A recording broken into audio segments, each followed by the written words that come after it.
It's always big. It's always impactful when a Big 12 school, when a Power 5 program visits a MAC stadium. That's exactly what we have in store on Saturday in Southeast Ohio. It's the Bobcats and Iowa State Cyclones in Athens. I'm Russ Eisenstein, the voice of the Ohio Bobcats. Our game preview presented by the Athens County Convention and Visitors Bureau. Ohio's 2-1. Iowa State is 1-1. These are special. These are rare because normally it's the MAC school that's visiting a Big 12 stadium, but this time it's a home game, and that's so big for a team, for a program, for a university, for a town, for a region, and a fan base, because these types of games, these types of wins, if you get them, can help elevate the stature of a team and of a conference. The MAC says they're wave the flag sort of victories, promoting any victory for any team in the MAC in any sport over a Power 5 school. And that certainly helps the league and that program as well to raise the stature of that team and the conference.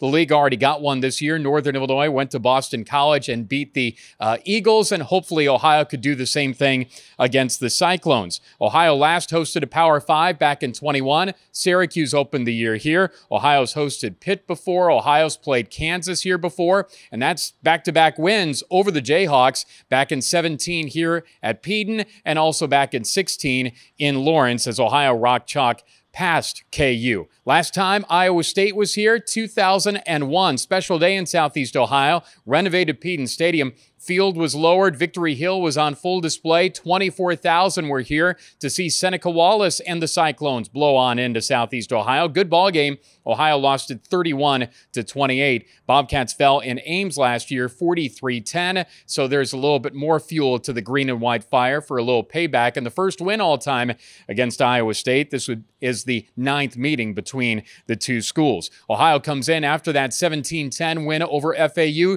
down in Boca last week. The defense did it. Ohio is 14th in the country in total defense. The Bobcats allowed the Owls only 5 yards of rushing offense, under 200 yards of total offense. Didn't allow an offensive touchdown for FAU. So the defense is certainly doing it. That's 11 straight games now for Ohio, holding the opposition under 400 yards. Iowa State, they lead the nation in that category, not allowing 400 yards or more in 17 straight games. Offensively for Ohio, great to see Curtis Rourke back and playing a full ball game for the first time since the 10th week of last season in the win at Miami. O'Shawn Allison got into the end zone too, his 7th rushing score. Took a replay review, but he did get in there.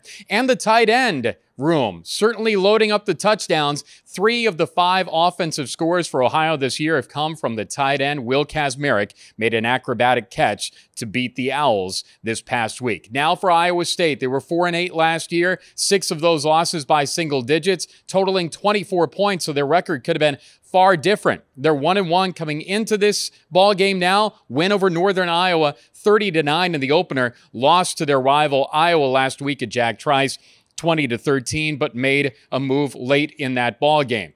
Quarterback that we saw last year, Hunter Decker's no longer on the team. Rocco Becht, redshirt freshman quarterback, the son of Anthony Becht, who played at West Virginia and in the NFL. He's a coach in St. Louis in the XFL. He's had a good start to his season. 3 touchdowns through the air, 1 on the ground. Eastern Kentucky transfer Jaden Higgins at wide receiver. He's a good one. He's 6'4". He has 100 yards receiving and a score. This is an outstanding defensive ball club that was 4th in the nation in total D last year. They're off to the same sort of production this year, and they have one of the 2 players in the country that has 3 interceptions. Jeremiah Cooper on the back end has 3 picks this year. Also watch out for TJ Tampa, talented cornerback. He'll play in the NFL coming up. There's no doubt about that. Their head coach, Matt Campbell, is an Ohio native. He's from Massillon, went to Mount Union, and of course, coached at Toledo too. Again, this is a great one for Ohio to play. This would be a big one for the Cats and the MAC to get, and hopefully they could get it done. If you can't be here, it's on ESPNU, national TV. Rob Cornelius and I will have it for you starting at 11 o'clock with pregame and the kick at noon on the Ohio Sports Network from Learfield. Marty Bannister is a local pregame show starting at 10. He'll also have postgame on our flagship, Pure Rock 105 XTQ FM. Yeah, it's big. Yeah, it's important. Yeah, we can't wait for Ohio and Iowa State. That's our game preview presented by the Athens County Convention and Visitors Bureau on the web at AthensOhio.com. For Jordan Bowes, I'm Russ Eisenstein, and this is Bobcat TV.